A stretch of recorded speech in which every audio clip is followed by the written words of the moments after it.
Today we're ranking the 20 best-selling whiskeys on the planet. And if you thought Johnnie Walker was #1, you're not even close. If you're enjoying our videos, check out our whiskey-inspired t-shirts. We've got fun designs, pop culture parodies, and of course our Barrel Hunters logo tee. The link is in the description below, including 10% off for new customers. It's an easy way to support the channel and rep your whiskey love. Now onto the top 20.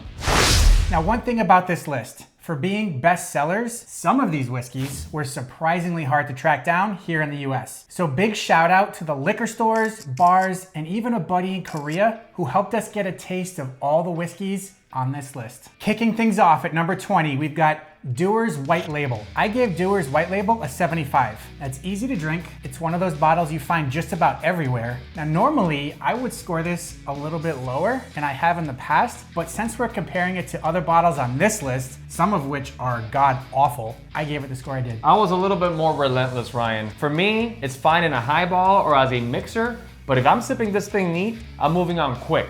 I'm giving this cheap Scotch a 63. With my 63 and your 75, that averages out to a 70, which puts Dewar's White Label in the C tier. Number 19 is William Lawson's Blended Scotch Whiskey. William Lawson's is really thin on flavor, and nothing here makes me want to come back for another pour. Quite frankly, I think it's pretty close to crap, and I am gonna give this thing a 62. Pretty close to crap. It is as close to crap as you could get. I went just a hair higher. Oh. It's 65. Look at you, you're being so accommodating to these crappy whiskeys. Now, it's not terrible like you'd make it sound, but it's pretty forgettable. Kind of a bottom shelf Scotch that does its job, and that's about it. What's his job? To give you the worst hangover on the planet? To get you drunk. Okay, fair enough. With your 62 and my 65, that gives us a 64 overall, landing William Lawson's squarely in the D tier. Coming in at number 18, we've got Grant's Triple Wood. You know, for a budget blend, it actually has some nice depth. A little vanilla, a little spice, and more body than I expected at this price point. I gave it an 84. Look at that. It's balanced, easy to sip, and honestly better than a lot of the bottles that are on this list. I also gave it an 84, and I am happy to say that we are completely in sync already. With both of us at an 84, that puts Grant's Triple Wood in the B tier. Number 17 on our list is Chivas Regal 12. The bottle screams top shelf and the price screams bottom shelf, but the taste is somewhere right in between. It's smooth and approachable, but very one-dimensional for me. Comparing it to the other bottles on this list, I scored it a 79. Oh, not too bad. No, I've seen worse. And we will. You know, I think Chivas does a nice job balancing sweet and fruity notes, and it's a solid blended Scotch for the price. I kind of feel like we reversed roles today because I'm gonna go slightly higher at 81 here. You woke up on the right side of the bed today. With your 79 and my 81, that averages out to an 80, which puts Chivas Regal in the B tier. It is crazy that we live in a world where Chivas Regal is considered B tier material in comparison to the other stuff that's coming up on this list. Compared to the other stuff that you guys are gonna see a little bit later on this list, it's gold. Up next at number 16, we've got Sterling Reserve B10 Premium Blended Whiskey. Sterling has some sweetness, but it feels a little rougher on the edges, young and grainy overall. I ended up giving this a 70. Oh, Ryan, you done messed up here, my friend, because I think that this is one of the best Indian blends on this list. Now, that's not saying much, but there's a nice balance of fruit and spice, and while it's not perfect, I think it punches way above its price point. I gave it an 85. Oh my God. So I went slightly higher in a couple and you're like, no, we can't have that. And I'm gonna just go 15 points higher than you now. Well, hold my beer, here we go. Hold my whiskey, I'm about to get positive up in here.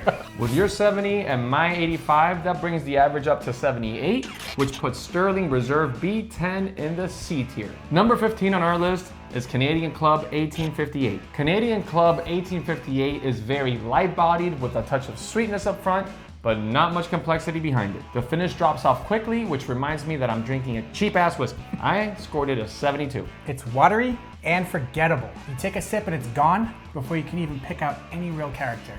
I came in lower at 66. With your 72 and my 66, that averages out to a 69, which puts Canadian Club 1858 in the D tier. Number 14, we have another Canadian one with Crown Royal Deluxe. I know that nobody's really sipping this one neat. It's pretty much made for cocktails. But since we're judging these on standalone flavor, I gave it a 65. It's got a little vanilla sweetness, but it comes across syrupy and flat without much depth. Here's the wild part. This is the best-selling whiskey in the entire United States. That says a lot about our country. Yeah. Looking at the bright side here, Ryan, this thing comes with a sack. And I can't say the same thing about anything else on this list. I think it's serviceable, and I get why it's popular in cocktails. If you're sipping it neat, there are plenty of better options out there in the same price range. So I'm gonna give this one a 73. It's really a 72, but I'm giving it a bonus point for the very useful sack. With your 65 and my 73, that averages out to a 69, which lands Crown Royal Deluxe in the D tier. I really tried to bring this up to the C tier, but you just held on strong. Pulled down the sack. I really stretched out that sack. You stretched out that sack all the way down to the D. Yeah. Lucky number 13 best-selling whiskey in the world is Ballantine's Finest. At first I thought, what the is Ballantine's Finest? But it actually surprised me a bit. It's light, but it has a nice balance of honey and soft fruit. It's not gonna blow anyone away, but for its price, it holds its own. I scored it an 80. This one for me feels kind of flat and grainy. There's not much going on that makes me want to come back to it. Honestly, if this is Ballantine's Finest, they should quit.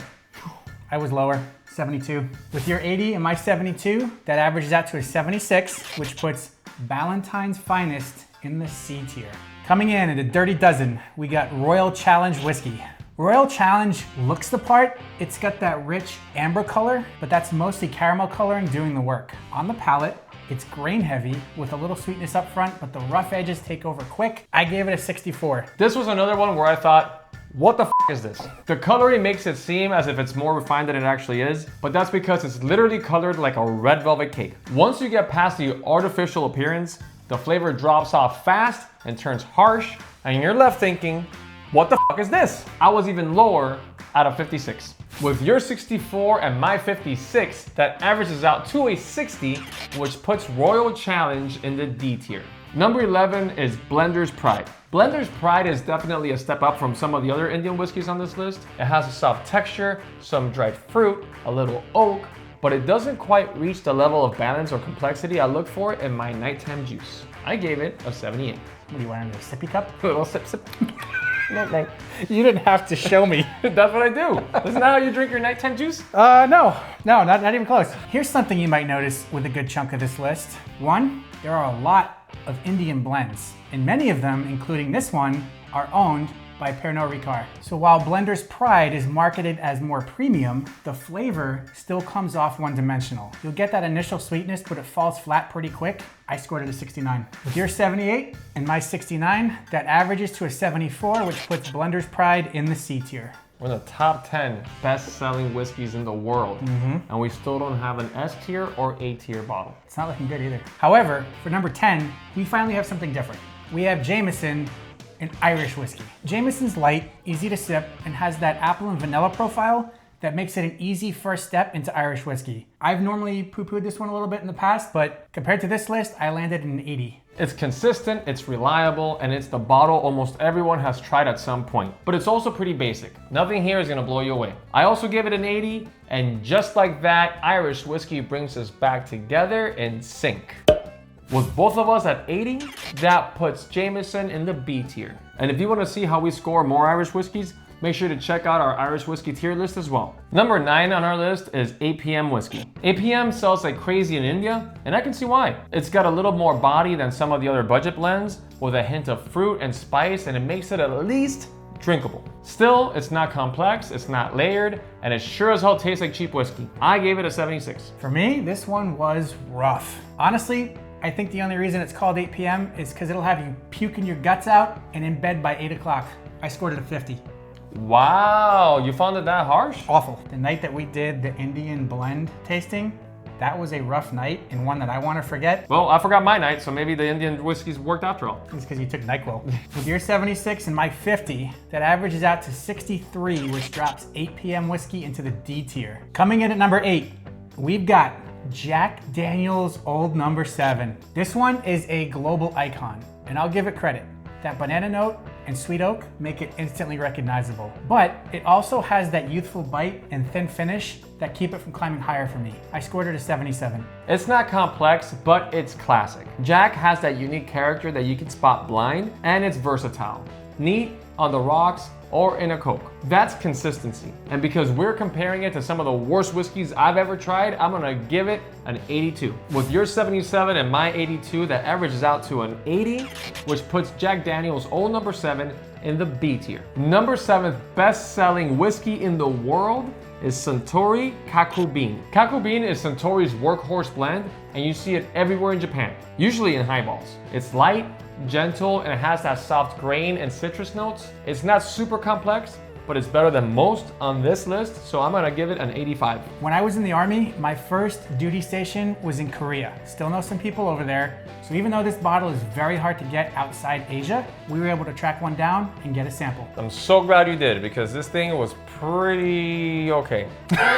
Now, tasting it neat, it's got some charm with honey and mild fruit notes, but like you said, it really shines more in a highball. I scored it an 84. With your 85 and my 84, that averages out to 85, which puts Suntory Kaku Bean in the B tier. Coming in at number 6, we've got Jim Beam, white label. Jim Beam is the best-selling bourbon in the world, and you'll find it everywhere. Bars, ball games, you name it. It's got that classic corn sweetness with some oak, but it drinks young and the finish falls off pretty quick.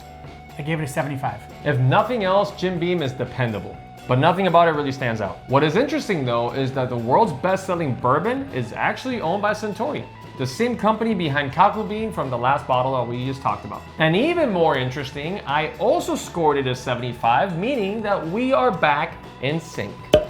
With both of us at 75, that puts Jim Beam, white label, in the C tier. The number 5 best-selling whiskey in the entire planet is Johnnie Walker Black label. Johnnie Walker Black is one of the most recognizable bottles in the world, and it's also often a gateway scotch for many people. You get layers of dried fruit, vanilla, and enough smoke to give it character without overwhelming the blend.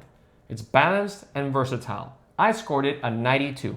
Oh! Yes, please don't ruin this for me, Ryan. Please, please, please, please, please. I won't. Oh, yes! A lot of people think Johnnie Walker is the best-selling whiskey in the world, but in reality, it barely cracks the top 5. That being said, of all the whiskeys on this list, this one is by far my favorite. It's got that touch of peat, some malt character, and it really over-delivers for the price point. I gave it a 90.